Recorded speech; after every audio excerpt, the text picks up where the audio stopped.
you. We thought we must speak to you right after markets open, but even we didn't know which way it will go. So luckily, it's at least starting well. But I'm not going to get into the here and now with you. I'm going to ask you what you think about this whole SaaS apocalypse fear and Indian IT companies, because they have such an outsized impact on the Nifty. They seem to be dragging sentiment down with them. Are you in the camp that believes that they are being underestimated right now, the capabilities of these companies in the AI context? No. I have a strong view that for the first time we are looking at a large sector getting disrupted. Please appreciate the fact that. So first of all, I'm an all-in believer in AI. Right, so some trillions of dollars of market cap is being created abroad. Unfortunately, we are not a part of that ecosystem at all, and that means that a large part of the future profit pool is also going to shift to these companies, whether it's Meta, Facebook, you name it, and there'll be some stack of SLMs, and then eventually there'll be application players on top of that. So this is genuine, this is real, and one thing that we need to appreciate is that incremental innovations that happen in AI will be in disruptive, non-linear, and exponential, right? At a very fundamental level, the way I look at IT services is that you are moving away from an OPEX model to a CAPEX model, and that is usually disinflationary. I have no great idea what can happen in FY26 and 27. I think we see the peak employment in IT services, and it's very, very tough to change the business model. I am not going to take that call. That argument, Nirav, and very good morning to you, Alex, here as well. It's not just the IT services companies, right? So the point that is being made is that they have plugins for the legal services, they have plugins for investment banking, they have plugins for wealth managers. So the question really is, how many sectors get disrupted in your opinion?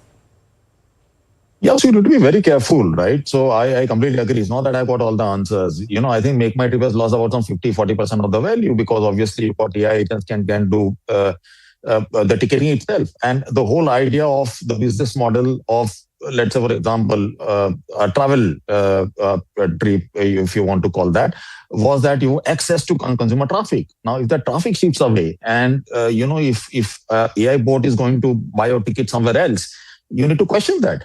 I was having a discussion with my team internally that this is going to happen in next 10 years, in our lifetime, that you will have, serious AI agents doing the teaching job, right? And which is 365 days a year, 24 hours a day, and customized. And those teachers will be better than any teachers that you've got. What happens to the business model of education institutions, right? So I don't have all the answers. I know that there are sectors that are going to get disrupted. The only thing I would look at right now is that are there any sectors which are the wrong side of this? I call it revolution. It is genuine. It will take time. There is no doubt about it, but it is very real and it's happening. Nirav, good morning. Hiral on this side. So clearly, you do have an overweight, I think, in terms of IT. The bouts of correction that have come in and the kind of underperformance that we've seen right now, would you be using to add positions when it comes to IT as a sector, number one? And two, when you're talking about the ancillary plays as well, which would those sectors be?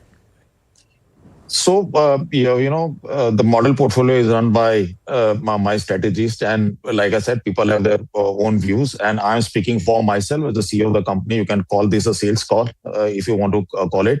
I caveated in the beginning by saying that if any sector gets disrupted, I don't focus on valuations. I don't even focus on being a contra, right? I'll just let it play out, and I'll once you get more incremental data, we can take a call. I don't see a reason for any sharp pullback. You will have this cyclical buy-ups.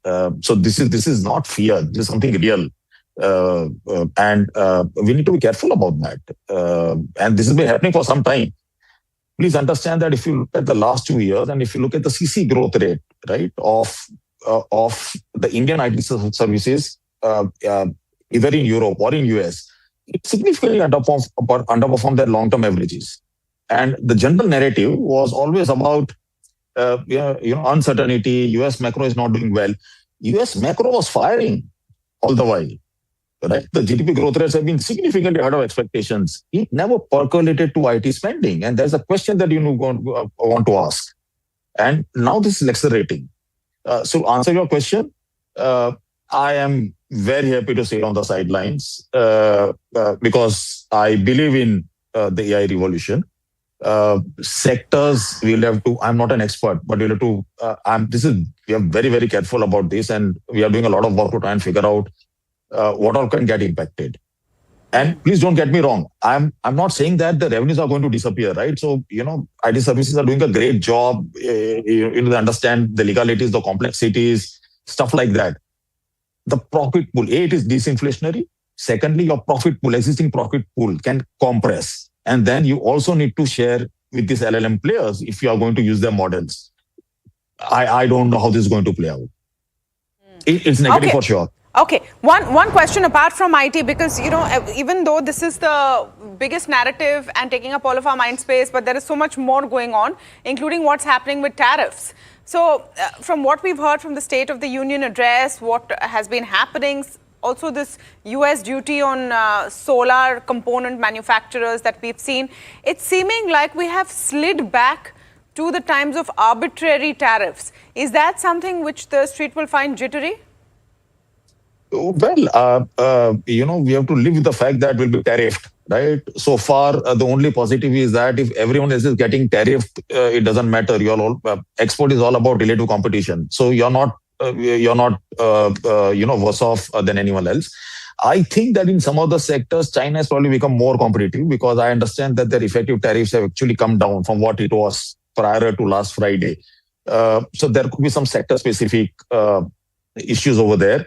But to me, the fact that you sort of are in an agreement with US trade is a big hurdle that you have crossed already, because that reflexivity in terms of negativity was playing out on rupee depreciation, inflation, monetary policy and stuff like that, which also leads to capital outflows. We by and large arrested that, and that's a positive. So whether it's 15%, 16%, I don't lose my sleep over that. Okay, Nirav, always a pleasure speaking with you. Thank you so much for coming in today.